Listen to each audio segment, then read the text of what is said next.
يلا النهاردة نعمل فراخ كنتاكي في البيت. اول حاجة بنغسل الفراخ كويس جدا، بس قبل كل ده ما تنسوش سبسكرايب وتعملوا لايك للفيديو وتسيبوا كومنت حلو. بنغسل الفراخ طبعا كويس جدا بالملح والليمون بره، ولو في شعر او اي حاجة بنشيلها. بعد كده بنحطها في محلول، ده اسمه محلول الفراخ.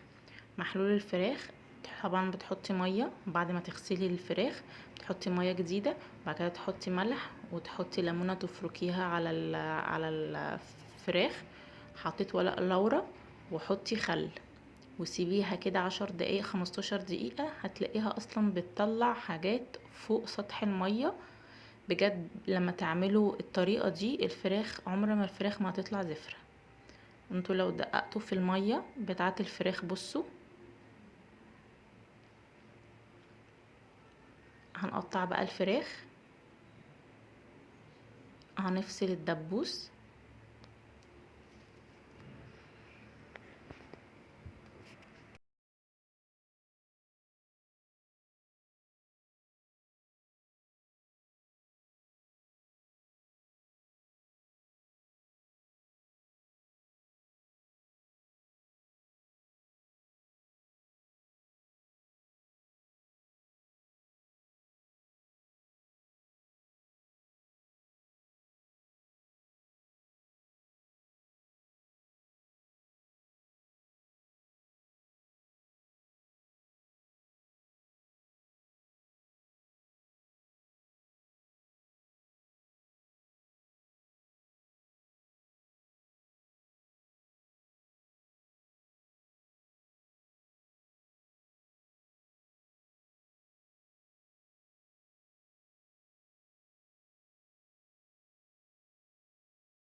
بعد كده هنحط الفراخ في التتبيلة بتاعتها، ده سر التتبيلة.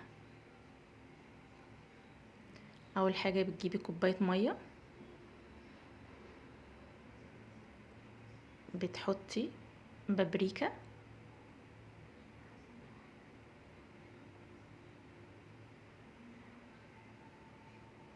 اسفة ده شطة،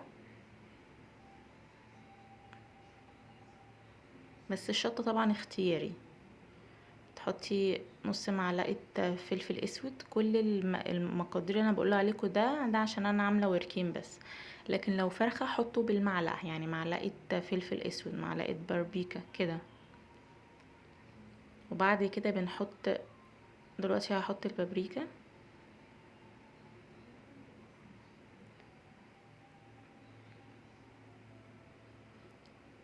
بعد كده تجيبي توم باودر،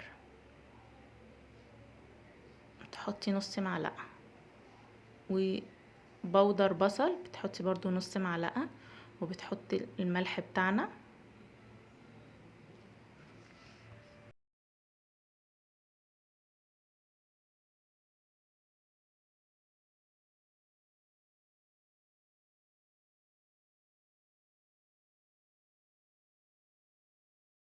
وبنجيب ربع مكعب مرقة بنحطها في الخلطة.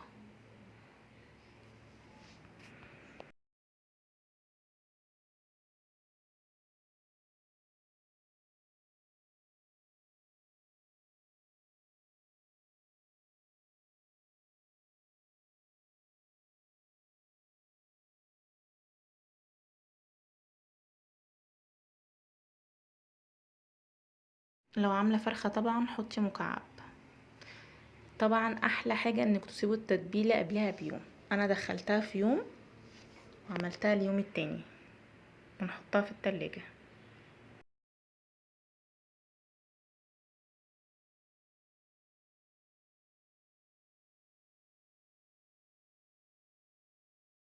بتجيبي دقيق، طبعا انا حاطه دقيق على قد الوركين، وبتحطي بقى في الدقيق الملح بتاعك عشان القرمشه اللي بره يكون ليها طعم. نحط شطة، ده اختياري برضو لو حد عايزها تبقى سبايسي، ونحط فلفل، ونقلب طبعا الخليط مع بعض.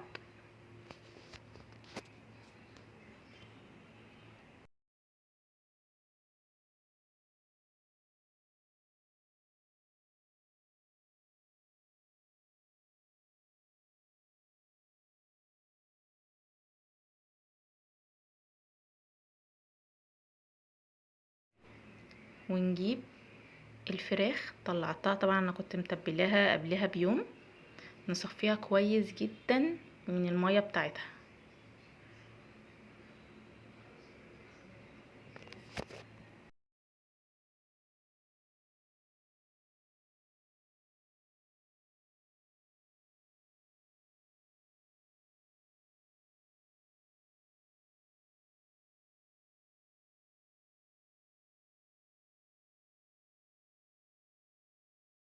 ونجيب طبق فيه مية جنبينا،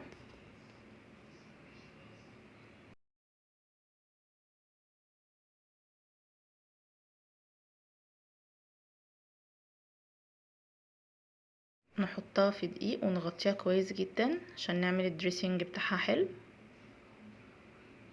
وكل ما تزودي الدقيق كل ما هتزودي الكريسبي، بس انا ما بحبهاش يكون كبير.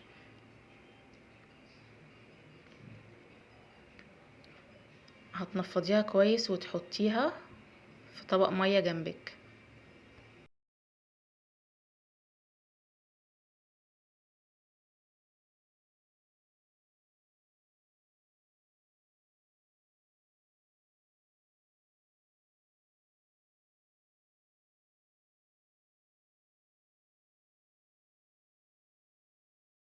تحطيها على طول وتشيليها وتحطيها تاني في الدقيق.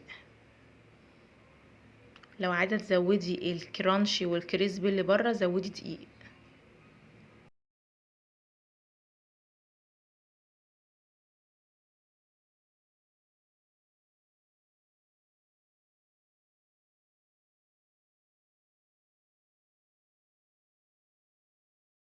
واهم حاجه في الوصفه دي بعد ما بنخلص تمسكي ولازم تنفضي الحاجات الزايده اللي على بره الفراخ. بصوا اصلا الكفر اللي بره عمل ازاي، بصوا التعرجات اللي في الفراخ. ده اللي احنا ده اللي احنا عاوزينه.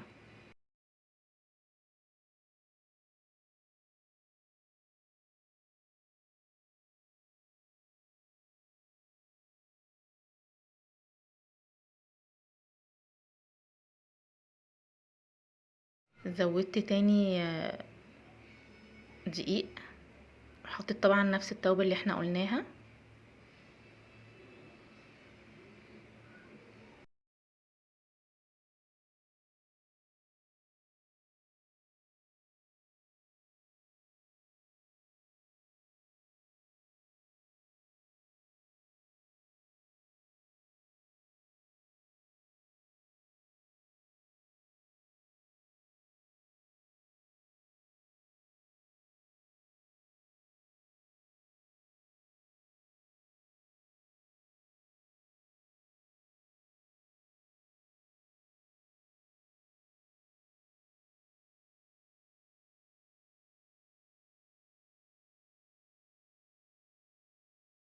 اول حاجة بنجيب حلة، ما تجيبيش طاسة، حلة تكون غويطة، ولازم الزيت يكون اعلى من حجم الفراخ.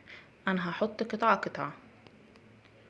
اول حاجة بتسيبي الزيت يسخن كويس جدا، علي النار سيبيها كويس جدا. اول لما تحطي الفراخ فيها وطي. ليه؟ عشان ما تتحرقش من بره وتبقى من جوه لسه ما استوتش.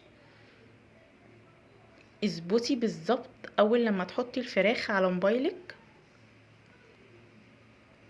14 دقيقة. بس لما الزيت يسخن معاكي في كل ما تحطي اي قطعة، يعني المرة الجاية خلي الدقايق تبقى 12 دقيقة، 10 دقايق، 12 كده على حسب اللون اللي بياخده. طلعنا اول قطعة شوفوا عامله ازاي. اهم حاجه لما تيجي تطلعوها ما تطلعوهاش ابدا على مناديل، حطوها في طاسه تنزل لوحدها، عشان لو حطوها على مناديل هتطرى.